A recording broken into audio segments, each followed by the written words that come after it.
Hello，大家好嘢，我如子同大家有新嘅一條影片講述伊索寓言。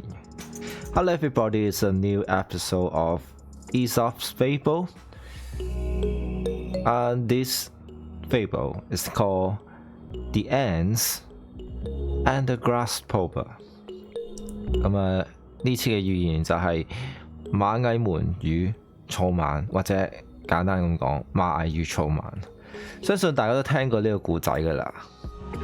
It's very famous fable. Everyone know it. But now I will have a deep dive into this fable. 我會同大家深入去講下呢個寓言嘅。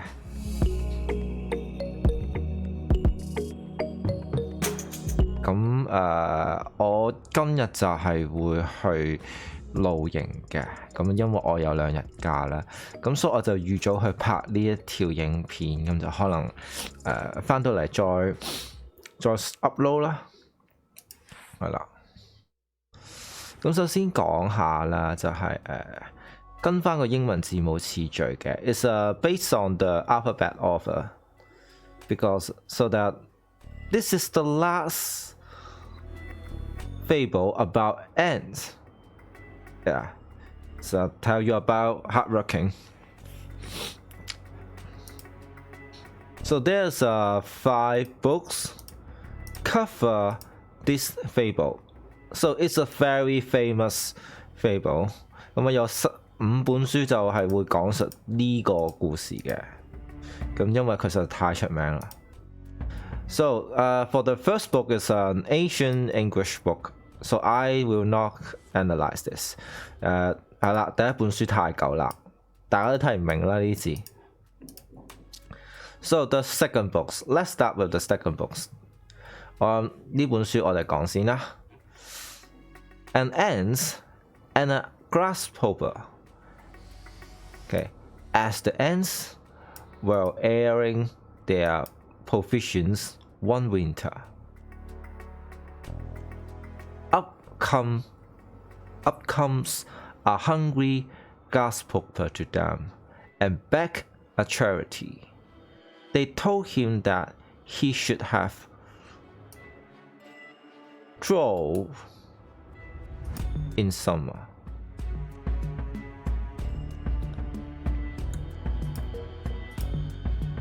If he could not have wanted in winter. Well said, the grasshopper, but I was not idle neither, for I think out the whole season. Now then, said they, you should then do well to make merry years on it, and dance in winter to the tune that you sing on summer. 哇，講咩呢？其實呢個古仔呢，就係講述呢一班螞蟻啦，就好開心咁樣去過佢嘅冬天啊，係啊，咁開始退休啦，冬天。咁但係呢個時候咧，就有隻好肚餓嘅草蜢就去揾佢哋啦，去求佢援助，去資助佢。咁呢班螞蟻就同佢講啦，你就應該係好好鍛鍊㗎咯喎，喺呢個夏天嘅時候，如果你唔想冬天咁樣嘅話，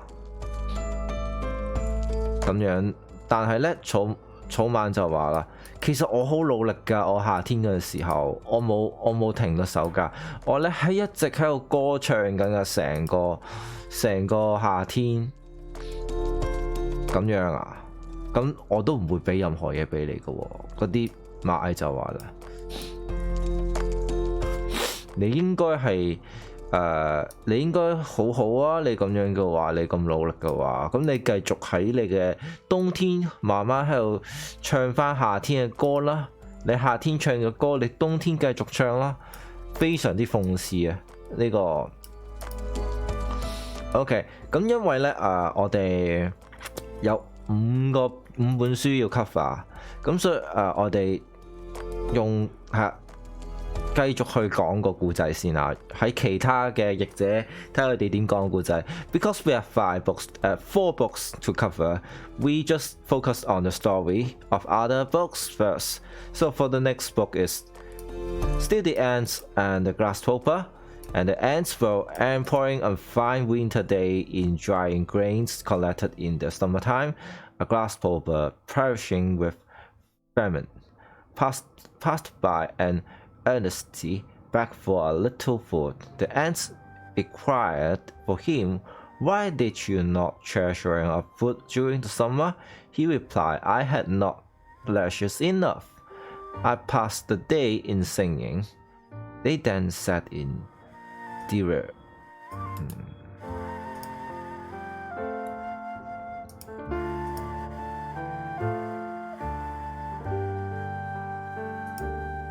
Direction. If you were foolish enough to sing all summer, you must stand supperless to bed in the winter. Wow! 嘲笑喎！咁呢個就係另一個版本啦，就係講依然咧都係嗰啲螞蟻啦，就係好嘆咁樣嘅喺度積谷防饑啦，成功。咁而草蜢咧就好慘咁喺度跪求佢哋啦。咁喺呢個時候咧螞蟻都係問同樣嘅問題啦。咁但係咧草蜢都係同樣咁答啦。其實我都冇懶到㗎，我都好辛苦啊，我喺度唱。成日喺度唱嘅咁樣，咁就咧啲螞蟻喺度嘲笑佢啦。如果你真係咁蠢啊，成個夏天喺度唱歌，咁你就應該繼續喺度唱噶咯噃。係啊，你繼續喺呢個冬天咧喺度咁樣係啦，咁樣唱落去啦。So the next book is a little bit different. They have the illustration. 咁啊，另一本書咧就係有個畫嘅，係啊，插圖咁樣嘅。So let's start with this book. Oh, so fancy. Very detailed artistic writing. So in the fields, one summer's day, a grasshopper was popping about, chirping and singing to its heart's content, and ants passed by, bearing along with great toil a year of coin he was taking to nest. "Why not come and chat with me?"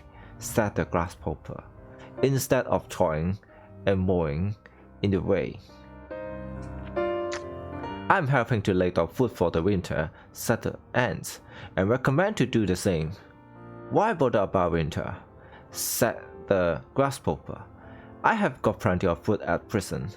But the ants went on its way and continued its toil. When the winter came, the grasshopper had no food and found itself dying of hunger. While it saw the ants distributing everyday coin and grain from the store they have collected in the summer, then the grasshopper knew it is best to prepare for the day of necessity. OK， 咁呢個古仔咧就唔同啦。呢個古仔咧就係係好唔同嘅。佢就係首先草蜢咧就好開心喺夏天就好開心啦。咁就見到咧夏天嘅螞蟻就喺度勞動緊嘅，咁就變咗咧草蜢就問螞蟻：你做咩唔一齊享樂啊？同我咁做咩喺度咁勤力喺度做嘢咧？咁而螞蟻就喺度回答佢啦：我積福防饑啊！我勸你做同樣嘅嘢啦。咁草蜢就不以為然咁樣嘅。咁因為而家就已經有嘅嘢，咁使乜擔心將來咧？咁但係去到現實咧，就冬天出現咗啦。咁就發覺冇食物就嚟死嘅時候咧，佢就冇俾螞蟻嘲笑喎呢個故仔，而係咧佢自己醒覺到一個道理，就係你最好咧就係要去積谷防饑嘅。So this is a very different story to tell， 非常之唔同嘅故仔啊。So this is the last book， the last book about the grasshopper and the ants. One fine day in winter, some ants were busy drying their store of corn, which had got rather damp during the long spell of rain. Presently up came a grasshopper and begged them to spare their few grains. For, she said, I seem to be starving. The ants stopped working for a moment, though this was again their principle. May I ask, said they, what you were doing with yourself all last summer? Why didn't you collect a store of food for the winter? The fact is, replied the grasshopper, I was so busy singing that I hadn't the time. If you spend the summer singing, replied the ants, you cannot do better than spend the winter dancing. And they chuckled and went on with their work. OK， 咁呢個就冇咩嘲笑意味嘅，但係就係都好諷刺咁樣啦，就同之前嗰幾個故事差唔多嘅，就係啲螞蟻好忙碌咁做緊自己嘢啊，積穀防饑咁樣，咁佢其實咧佢都講佢啲食物都唔係好多咁樣，就要一直好勤力咁做嘢咁樣，就有啲嘢又濕啊，要整乾佢咁樣。喺呢個時候咧，草蜢咧就喺度亂入啦，就去好可憐咁問佢食物啦。咁就啲螞蟻咧就完全係違反咗佢原則嘅，因為見佢咁可憐啦，咁就走去問佢啦，喂，你咩事啊咁樣？咁草蜢咧就係仲係好無知咁樣講我都好勤力㗎，我夏天我好勤力咁唱歌咯。咁螞蟻就諗你既然咁勤力咁唱歌，咁你其實都冬天咁照樣勤力咁嚟做啦，咁樣咁佢就繼續去做翻自己嘢啦。咁有少少國家自掃門前雪嘅嗰種感覺啦。咁既然我幫唔到你啦，我自己做翻自己嘢算啦。咁it's a little bit different, but it's the parallel between the ants and grasshopper。咁兩者嗰個喺唔同嘅故事當中咧，嗰個草蜢同埋蟻嘅性格都係唔同嘅。咁但係其實講嘅故事都一樣啦，就係夏天同埋冬天佢哋做嘅嘢係唔同咯，咁就決定咗佢哋唔同嘅命運嘅。咁我哋講翻第二個故事先啊。Okay, so we talk about the second story because it's more detailed, more restrictions. The life of Sloth is the life of brute, but actions and industry is the business of greats.Arise and a good man， 咁呢個就係結論，就係我哋要勤力啦，係啦，咁唔好懶惰喎。Here is the reproof of man of sexuality and pressure. The moral preaches industry and beat down sloth, shows that author's wit is nothing worth. It must be an industry that provides against the inconvenience. Okay.Necessity of old age, and he had full array the one. Must either beg or starve in the other. Go to the ends through snuggins, said the wise man, which is the viewers sum up the moral of this neighbor. This is hard to set of lazy luxury, neither it be the more scandalous or the more dangerous evil. The very soul of slothful does effectively but lie drowning in its body, but the whole man is totally give up its senses. Whereas the profits and the comforts of industry of first substantial, firm, and lasting, the blessing of security and plenty go along with it, and it is never out of season. What is the grasshopper entertainment now? It's a summer song, a vain and empty pleasures. Let it be understood, however, that we are not to pass Fables. avarice upon the world under the title of good husbandry and drought, and under that cover to extinguish charity by not distributing the fruits of it. We are in the first place to consult our own necessity, but we are then to consider in the second place that the necessity of our neighborhood have a Christian right to be a part of what we have to spare. For common offices of humanity are as much as duty of self-preservation as what every individual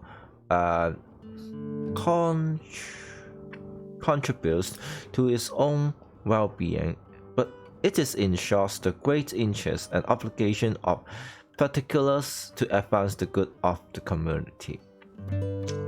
The stress of these morals lies upon the preference of honest labor to idleness, and the refusal of relief on one hand is intended only for reproof to the inconsiderate loss of opportunity on the other.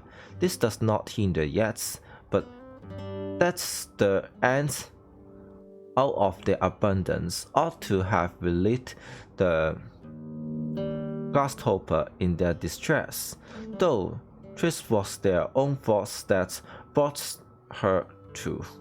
Of if one man's faults could discharge other man's of his duty, where could be no longer any places left for the common office of society. To conclude, we have our failing, every mother's child of us, and our improvidence of our neighborhood must not make me inhuman. The ants did well to reprove the Grasshopper for her lawfulness, but she did ill then to refuse her charity to her distress.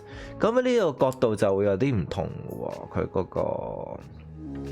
So，我哋用廣東話啦。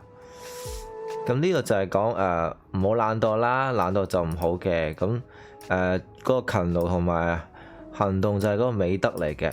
咁但係佢個反思就唔同咗啦。雖然佢有咁嘅結論啦，但係佢會有唔同反思嘅喎。因為我哋睇翻現代嚟講咧，我哋講到第一個寓言啦，就係講我哋啲螞蟻咧，就係代表住一啲男人佢好勤力咁去為佢屋企經營啦，但係佢偷人哋鄰居嗰啲嘢去充實自己啦。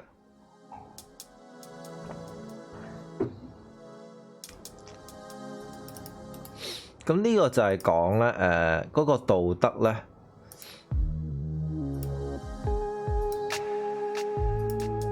係啦，同呢個勤力之間嗰個衝突啊，咁啊當然勤力咧就係戰勝咗一個戰勝咗個懶惰啦，咁係啦，即係一啲小聰明咧係冇意義嘅，即係你就咁唱歌啊，淨係去急功近利係冇意義㗎，你係需要好勤力咁樣去先至可以去面對逆境咯，係啊，要積谷防饑啊，要有準備對面，即係要準備面對逆境啦，係啦，即係要有種憂患嘅思想啦，咁係啦，亦都係要準備養老啊，咁所以就。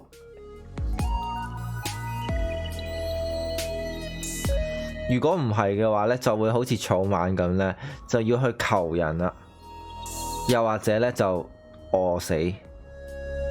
咁但係另一方面就會有另一個睇法嘅喎。雖然呢度就好難去話係你好懶惰咧，或者淨係追求一啲虛榮嘅話咧，其實雖然好似係好可恥，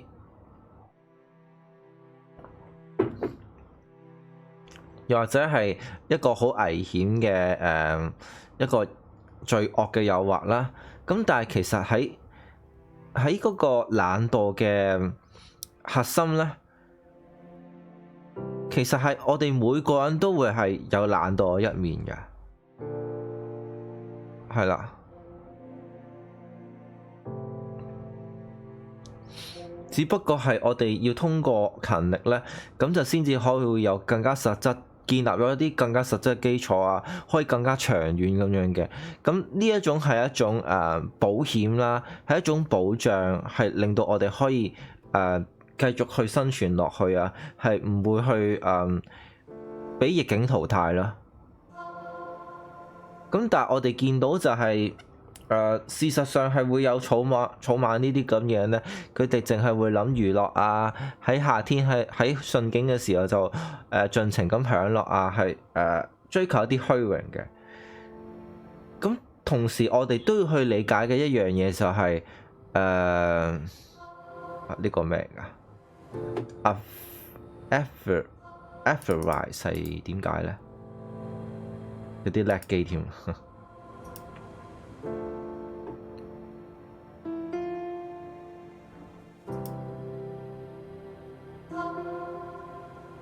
報道傳教 ，OK。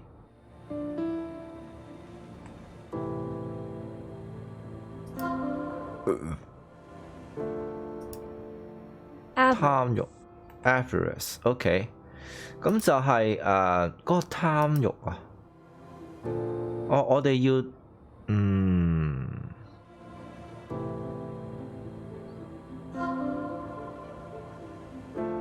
係啦，即係我哋唔可以太自私啦，我哋要幫人嘅。其實呢度佢嘅諗法，譯者嘅諗法就係嗰個翻譯嗰個人諗法就係我哋要幫人嘅喎。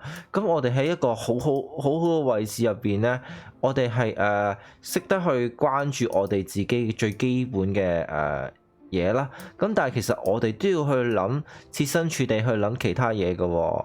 我哋都要去諗我哋鄰居嘅人嘅起居飲食啊，係啦，呢個好明顯係一個基督徒啦，佢係要諗一啲貧苦大眾嘅需要啦，咁所以就要佈道啦、佈施啦，係要有一個慈善啦，係啊 NGO 咁樣啦，咁就要有 humanity 啦，要有人性啦，基於人道嘅原則，即係我哋唔係淨係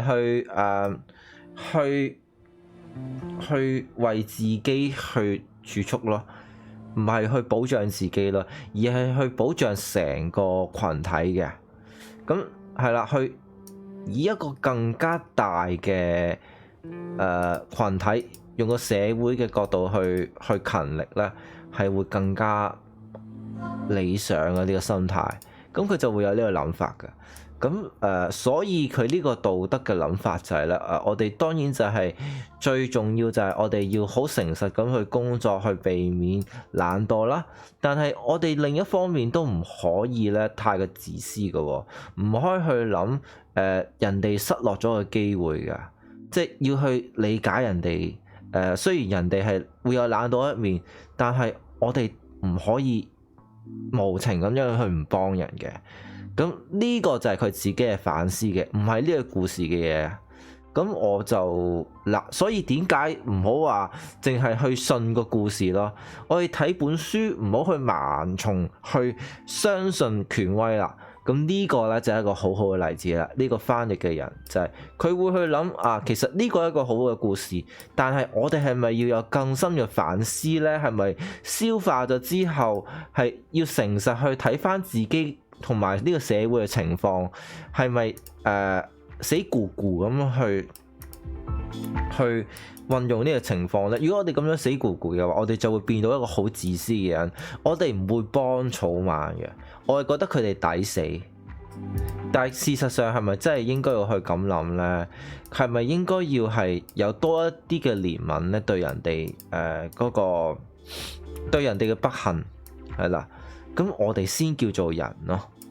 咁尤其是佢係一個基督徒嚟嘅呢個翻譯嗰個人，咁我覺得都幾有趣嘅。但係就我嘅 remarkable 個講解就唔會包呢啲嘢，咁大家自行反思啦，係啦。大家自己有自己嘅諗法。呢個係一個好好嘅一本書啊！就係我哋睇一本書睇一個故仔咧，我哋都會有另外嘅反思，係因時制宜咯。This is a very good book. Yeah, this second book I like it very much about the reflection because it's although they have their own conclusions of the story, the conclusion is that they sum up what the fable want to tell us. But the reflection is the translator have his own thinking about the whole story in the modern states and the daily life of it ourselves. So in the modern days, we have the needs of charity and humanity. So although it is good to be industrious and to have self-preservation, but it is also more important to save for the whole community and to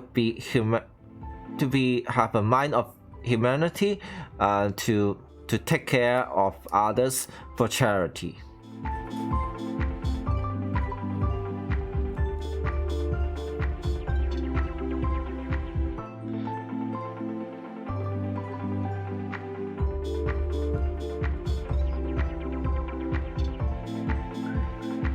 OK， 咁我就去講個故事啦。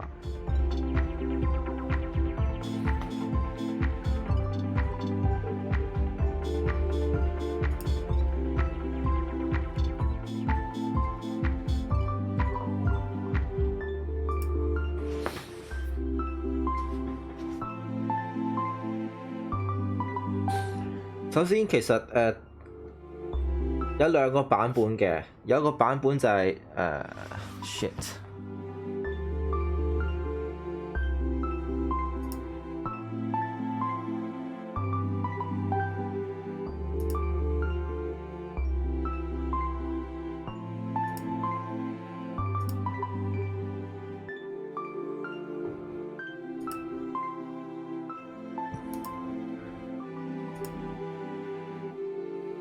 係啦，基本上有兩個版本啦嘅故事啦，就係先係有 the summer first and the winter later. But the majority of the story is that they cover the winter first and then they back to the winter, to the summer. They have the winter first and then they back to the winter about the reason of everything.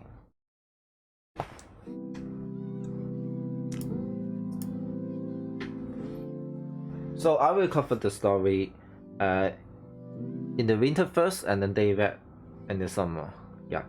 咁個故事咧，大部分都係因為有啲人就係會先有個夏天啦，講個草蜢係點享樂嘅，然後就講到草蜢喺冬天幾凄慘啦。但係其實我哋見到大部分嘅古仔咧，都係先講冬天草蜢就喺度求人啦，然後先至去回溯翻其實夏天佢發生咗咩事㗎。咁我都會跟翻呢個次序嘅。咁首先咧就有隻草蜢啦，草蜢咧就好慘咁樣去求人啦。咁啊喺度求一班螞蟻啦。哎呀 ，sorry。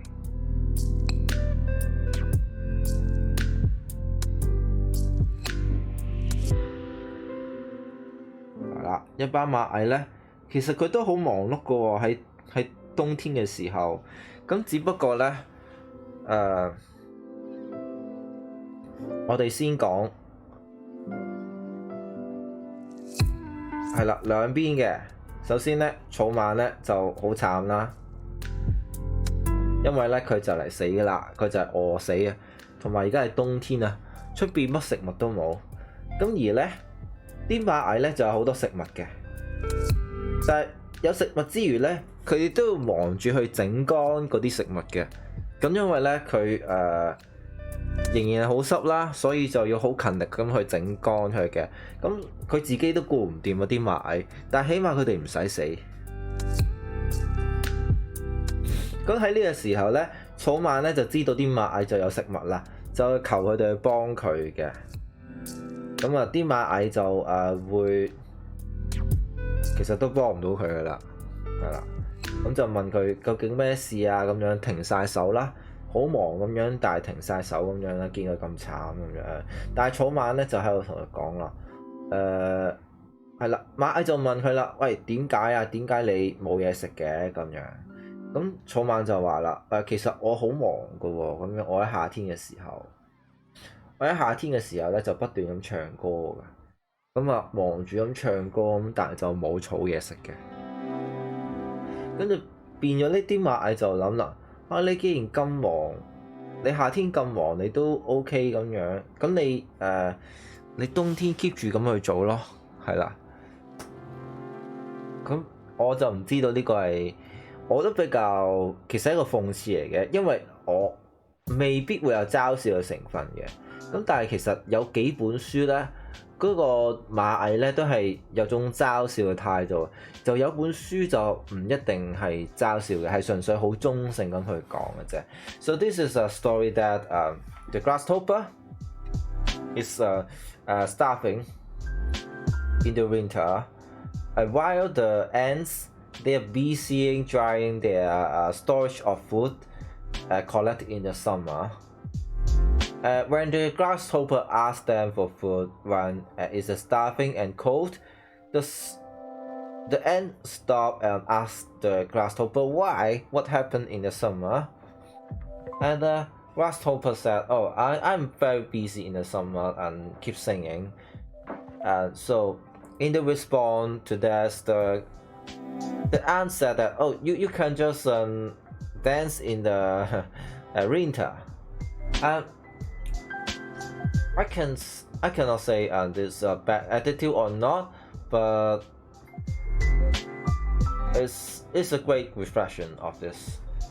In a parallel, is you didn't save for your food, and you will be shamed by other person. Yeah. You need to beg for mercy, beg for charity. Okay, so this story is similar to the last story of ants and the fly. Yeah, but the ants and the fly is more about the virtual, yeah, and the superficial of the good fortunes, but it's more about in this story of Grasshopper is more about retirement. 咁我哋之前嗰個故仔就係講螞蟻同埋烏蠅啦。咁烏蠅其實都係有嗰個故仔都係有類似嗰個情況嘅。咁但係烏蠅個例子就會係比較着重於追求一啲虛榮嘅嘢而螞蟻就係追求一啲實在嘅嘢。咁而呢個故仔咧個唔同地方就係我哋係睇佢係咪去追求一啲長遠嘅嘢啦。咁變咗個着眼點係唔同嘅，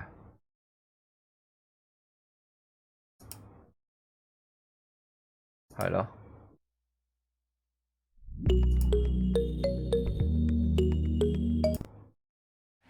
咁所以個故事就去到差唔多啦。咁呢條影片就短啲嘅，因為大家都可能耳熟能詳啦呢個故事。咁下一條影片就會係喺星期一會有另一條影片嘅。咁我呢條影片就係喺星期六拍多條影片啦。睇下會唔會星期一先至再 upload 翻咁樣嘅。咁歡迎大家 like、subscribe 同埋 share 我呢條影片嘅，多謝大家收睇，係啦。Thank you for watching. So please like, share, and subscribe. Looking forward to the next video. Thank you.